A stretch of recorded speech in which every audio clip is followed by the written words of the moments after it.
You are meant for more. We both know it. No matter how beautiful your life is and how good it is, you are capable of so much more. We are meant to continue to grow and have new dreams and new visions and lean even more into our potential and our power. Most of us are playing small compared to what we're truly capable of.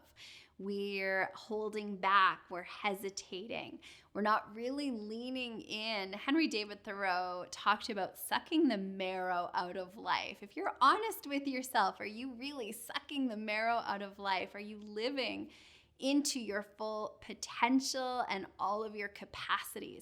Chances are not. Most of us aren't. We, again, play small, we limit ourselves, we get really comfortable, we hesitate, we don't take those big risks. And the truth is, again, we're not meant to settle for mediocrity. We're meant to live and to grow and to thrive in our lives. So let's get you living more and more into your true potential and what you're really capable of. Here's how to start reaching your true potential, and make sure you stay for the last step because it's the most important one.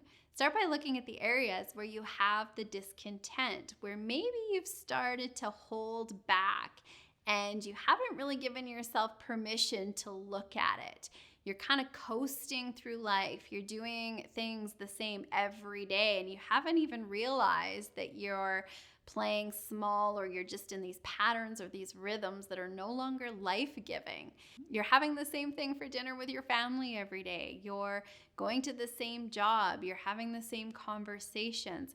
Notice where you've kind of been lulled to sleep by life, and start getting curious about that, noticing where you're hesitating, where you're playing small, and start to consider, what is it that you do want? Imagine if your life was something that you looked forward to. Imagine the next time you run into somebody that you haven't seen for a while and they say, hey, what have you been up to? And you're so excited to share all of the things rather than, same old, same old. What would that life look like? What would you be telling them that you're doing and what you've been up to? Ask yourself that question. If I was really living into my full potential, what would I be doing? What would my days look like? And here's the thing, when I ask people that question, oftentimes I'm met with an eye roll. Well, how am I gonna do that? And we don't even give ourselves permission to dream the dream. I'm telling you, give yourself permission to dream the dream. In the absence of having the dream, it will never happen. You've got to give yourself permission to dream the dream. What would you love your days to look like? What would be exciting to you if you were really willing to ask that question, what would I love? The other thing that you can do is take a look at the skills that you already have. Think about the things that you're good at that give you life. What courses have you taken? What books have you read? What did you maybe inherit from a parent or a grandparent that you're just really naturally good at that you enjoy doing? What are some of those hobbies that maybe you used to have, but you've gotten too busy for them that you would love to get back into? What are the skills that you have? What are some old passions that you had? Now get curious. Where do those two things intersect? What you want and what you're good at. That's a really great clue about what your passion is, what your purpose is, and what you could lean into to really unlock that potential within you. Now that you have an idea of what you want, you have an idea of the skills that you do have, there's also going to be a skills gap.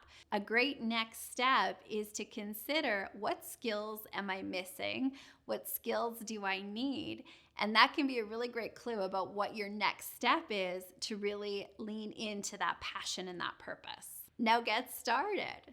Get working. What's the step that you can take now in service of moving towards more of what you do want?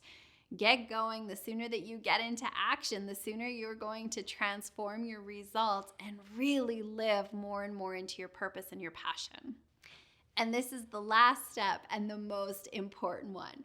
Once you achieve that goal, ask yourself, what's next? There's always going to be another goal, something else to achieve.